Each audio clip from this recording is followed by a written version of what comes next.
নবনিযুক্ত প্রধান নির্বাচন commissioner CEC ASM Mohammad Nasir Uddin বলেছেন, আওয়ামী লীগকে ঘিরে চলমান বিতর্ক শেষ হলে তবেই জানা যাবে তারা নির্বাচনে অংশ নেবে কিনা। গণমানুষের প্রত্যাশা পূরণে অতীত থেকে শিক্ষা নেয়ার প্রতিশ্রুতি দিয়ে তিনি বলেন, নির্বাচন কমিশন দেশের জনগণের চাহিদা পূরণের জন্য নিরলসভাবে কাজ করবে। এমন বক্তব্যের পর রাজনৈতিক অঙ্গনেই কৌতূহল আরও বেড়েছে। আওয়ামী লীগের বিতর্ক কোথায় গিয়ে শেষ হবে আর নির্বাচন প্রক্রিয়া তাদের অবস্থান কি হবে, এ নিয়েই সাজানো হয়েছে আজকের পর্ব। আওয়ামী লীগকে নিয়ে বিতর্ক চলছে, সেই বিতর্ক শেষ হলে তারা নির্বাচনে অংশ নেবে কিনা বলা যাবে, এমন মন্তব্য করেছে নবনিযুক্ত প্রধান নির্বাচন commissioner CEC ASM Mohammad Nasir Uddin. অতীত থেকে শিক্ষা নিয়ে গণমানুষের চাওয়া পূরণে কাজ করবেন বলেও প্রতিশ্রুতি দিয়েছেন তিনি।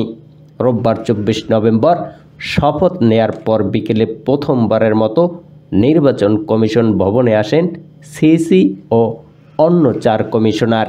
এ সময় গণমাধ্যম কর্মীদের সঙ্গে কথা বলেন নবনিযুক্ত সিইসি। নির্বাচন আয়োজন নিয়ে বলেন, সংস্কার কমিশন সহ সবার পরামর্শ নিয়ে যখন মনে হবে ভোট করা যাবে তখন ভোটের তারিখ দেব। এর আগে ভোটের সময় নিয়ে কিছু বলা সম্ভব না। নির্বাচনের জন্য প্রস্তুতি আমাদের তরফ থেকে আজ থেকেই নেব। এ সময় নির্বাচনে আওয়ামী লীগের অংশগ্রহণ নিয়েও কথা বলেন তিনি। সিইসি বলেন, আওয়ামী লীগকে নিয়ে বিতর্ক চলছে, সেই বিতর্ক শেষ হলে তারা নির্বাচনে অংশ নেবে কিনা বলা যাবে। সুষ্ঠু ও অংশগ্রহণমূলক নির্বাচন আয়োজনে গণমাধ্যমের সহায়তা চেয়ে তিনি আরও বলেন, সামনে অনেক চ্যালেঞ্জ আছে যা আমরা আপনারা কেউই জানি না।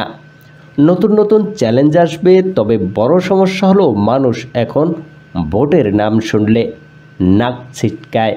এ অবস্থা পরিবর্তনে এবং মানুষকে ভোটে আগ্রহী করতে গণমাধ্যম কর্মীদের সহায়তা চাই। এ সময় তিনি দাবি করেন, সঠিক প্রক্রিয়া অনুসরণের মধ্য দিয়ে নির্বাচন কমিশনাররা দায়িত্ব পেয়েছেন। তিনি বলেন, আমাদের নিয়োগ একটি স্বচ্ছ প্রক্রিয়ায় হয়েছে, তাই আমাদের দায়িত্ব পালনে আমরা সচেষ্ট থাকব, জাতির আকাঙ্ক্ষা পূরণ করব, সুষ্ঠু নির্বাচন আয়োজনে যা যা করা দরকার তাই করব। এ সময় সরকারের তরফ থেকে কোনো চাপ নেই উল্লেখ করে তিনি বলেন, আমরা অতীত থেকে শিক্ষা নিয়ে কাজ করব। সরকারের তরফ থেকে আমাদের উপর কোনো চাপ নেই, আর আমরা গায়ের জোরে কোনো নির্বাচন দেখতে চাই না। এর আগে দুপুরে সুপ্রিম কোর্টের জাজেস লাউঞ্জে শপথ নেন সিইসি নাসির উদ্দিন। এ সময় আরও 4 কমিশনার, সাবেক অতিরিক্ত সচিব আনোয়ারুল ইসলাম সরকার, অবসরপ্রাপ্ত জেলা দায়রা জজ আব্দুর রহমানুল মাসুদ, সাবেক যুগ্ম সচিব তাহমিদ আহমেদ এবং ব্রিগেডিয়ার জেনারেল অবসরপ্রাপ্ত আবুল ফজল মোহাম্মদ সানাউল্লাহ শপথ নেন।